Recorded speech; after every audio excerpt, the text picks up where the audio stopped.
Hi, I'm Steve Lato, and I've written quite a bit about the Italian Hall disaster. And I've had a lot of people ask me how to locate the graves of the victims of the Italian Hall. And so I decided to put together a quick video. If you take 203 or Pine Street West out of Calumet, also called Veterans Memorial Highway, when you come to Lakeview Cemetery, you pull in the first entrance you can, and then you make this little jog here, and you'll be driving north on the road that is the far eastern side of the cemetery. There's a couple different ways you could come in here and look for these markers, but I think this is the easiest way. Keep in mind that the victims are buried in different spots, but there's two primary sections, the east side and the west side. A lot of the Catholic victims were buried on the east side. A lot of the Protestant victims were buried on the west side. And as you come over this little hill here, remember, you're in the main drive here that's on the far right or far eastern side of the cemetery. When you look over to your left and you can see there's three markers, those three identical markers. Those are the markers for the Cleric Sisters. And so I think this is the easiest way to find them.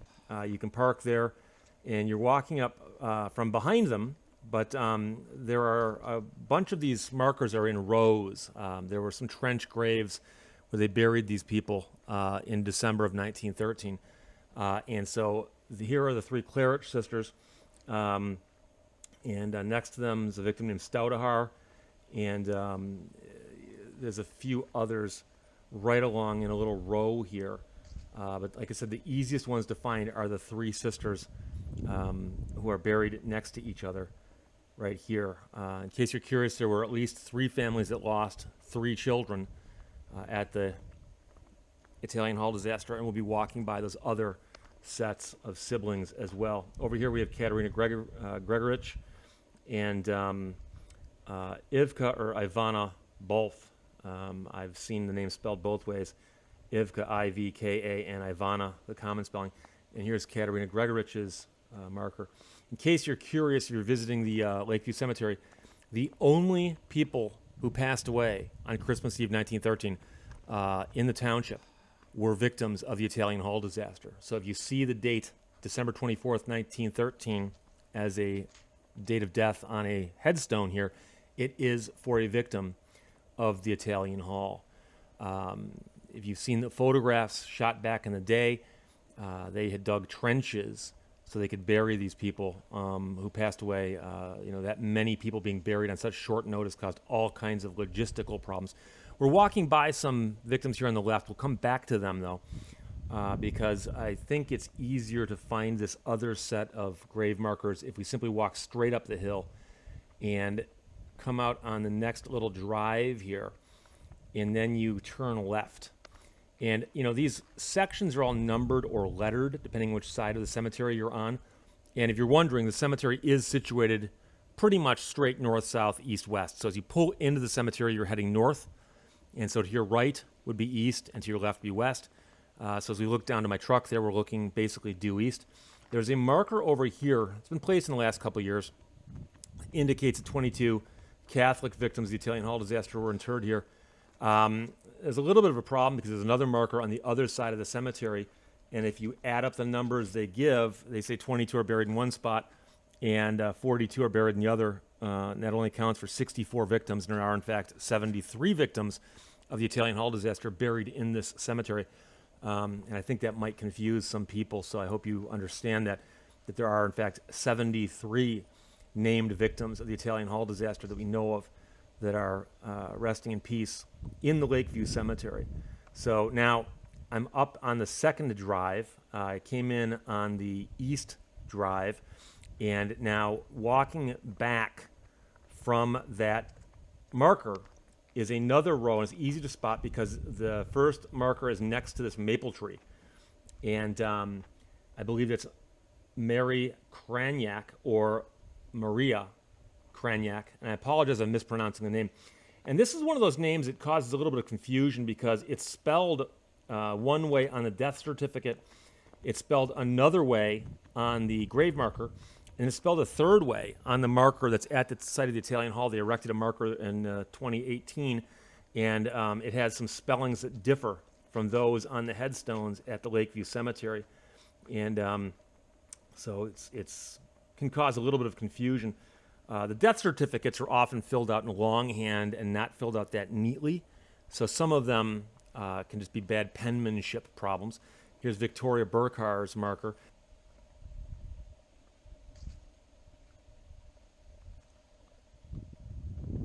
Victoria's is one of the markers that actually does indicate, in fact, that it is a marker for a victim of the Italian Hall. And then I believe that's Maria Papish there, M-A-R-I-J-A. I'm guessing that'd be pronounced Maria. I know, again, on the marker at the Italian Hall site, they have it just Mary. Nicholas Svetkovich, another victim of the Italian Hall. So basically there's two rows that we know of on the eastern side. This row here and the row down there with the three identical markers for the Cleric Sisters. And those are easy to find. Like I said, if you come in on the far east side or the far right side of the cemetery and simply look for those three identical markers, they're fairly easy to spot once you know what you're looking for. And, you know, this cemetery is quite large. And there are thousands and thousands of people buried here. So, you know, trying to figure this all out. I remember the first time I came out here and looked for markers, and I wandered around for a while. And I eventually found some, but there's no logic to it. I mean, just, you know, they were buried in a hurry in 1913. And even at the time, I don't believe the graves are marked that well. I've heard stories that later on they had to come back and kind of figure out where the burials had taken place, because they'd only used temporary markers. They were buried in the winter time, which is fairly unusual up here. Now, I'm driving, and I've sped the film up here a little bit. I'm not speeding through the cemetery. I just didn't want to spend a lot of time having you watch how I'm driving. But as I head north on the far right-hand side, or the far eastern side of the cemetery, the first turn you can make is a left-hand turn or a turn to the west. And so when you get to this corner, this intersection up here, you're going to make a left. Now, we're not going to go all the way across just yet. There are three markers for the Mahelsich children, and I want to stop by there on our way over. So the first drive in from the east, so this is another north-south drive, but it's one drive over from where we just were. You're going to kind of drive along and look for the area near where we were a minute ago. And I turned the car around, so don't get confused there. See, that's where we were a second ago. Now, on this side of the road, if you look over here, you will see again three identical markers.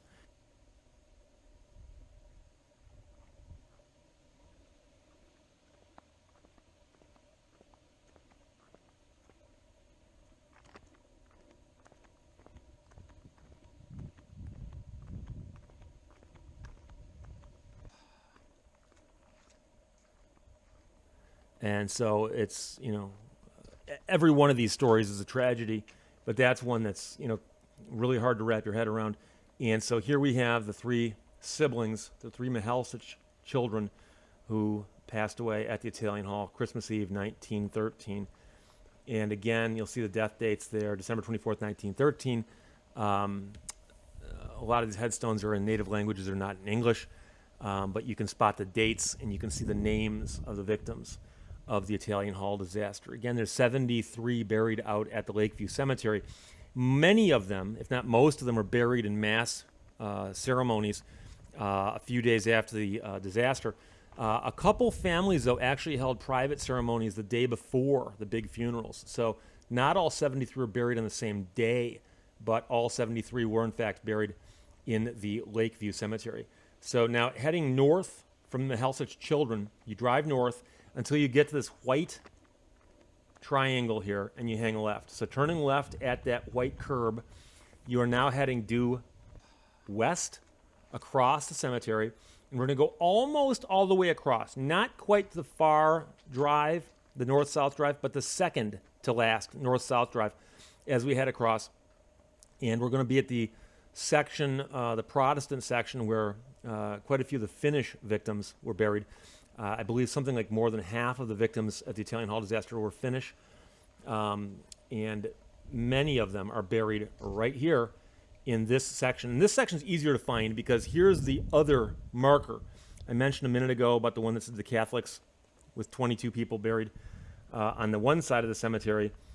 This marker is the bookend to that marker, and this says that 42 were buried over here.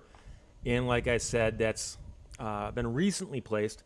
The two markers only add up to 64. I'm not sure if they're subtracting out the people who were buried in other sections or how that works, but I always want to make sure that people do understand that there were, in fact, 73 victims of the Italian Hall disaster. So as we walk back a little ways, what we're looking for here is the Manly marker. And in Finnish, the name is Munni. And I don't speak Finnish well. I don't speak Finnish at all, actually, but Munni is how you'd pronounce that. But, Americanized, it's Manly. And so the mother and son passed away, and a couple other relatives here, including a sister, Lempi Alla. And I apologize for the angles on these. I was just using my stabilizer for one of the first times, and I had a choice. I could get the shots to be level and stable, or I could frame these headstones a little better. But I think you get the point. So there is a row of victims that appear to be buried right here. And there's another row about, I'm guessing, 10, 20 yards west of here, which we'll walk back to in a second. And I've often told people that one of the most poignant things at the Lakeview Cemetery is the headstone for Edward Tackala. And this is a homemade, handmade headstone for a very young child. And Eddie Tackala, and it appears he was about 9 years old, a little over 9 years old, and passed away at the Italian Hall. And he's buried in a row with several other Finns, including Lydia Loma and the Typeless children. And I know that there are relatives of many of these people still in the area. In fact, I was kind of surprised that there were not flags on some of these graves, because these graves are very, very well maintained, and they are visited quite often. Typeless, of course, family has the Italian Hall designation on the stone there. So that's another way you can figure out you're in the right place if you've forgotten any of these names. And you'd be forgiven for not remembering all 73 names. By the way, Johann Westala, is buried in the same section, but just down a little ways. I realized I forgot it, so I walked back to it. But it's listed here as John Westala. I believe he was the oldest victim at the Italian Hall that day. And he's a little bit over to the side or to the south of where the Manleys were buried. And then I do know where a couple more graves of note are, and it's across the aisle. So if you saw where I parked my vehicle, kind of near the marker, indicating that this is the section, if you simply cross the road and head up the aisle a little ways, you'll see this blue heart in metal. And over here is the third of the families that lost 3 children. And this is the Heikkinen boys, Ellis, Edwin, and Aino, who all died at the Italian Hall in 1913. And so they give the different birth years, but of course they all passed away Christmas Eve 1913. So that's the Heikkinen boys. So that's how you find the 2 primary places where all these victims are buried. If you ever get the chance to visit the Lakeview Cemetery, I urge you to do it.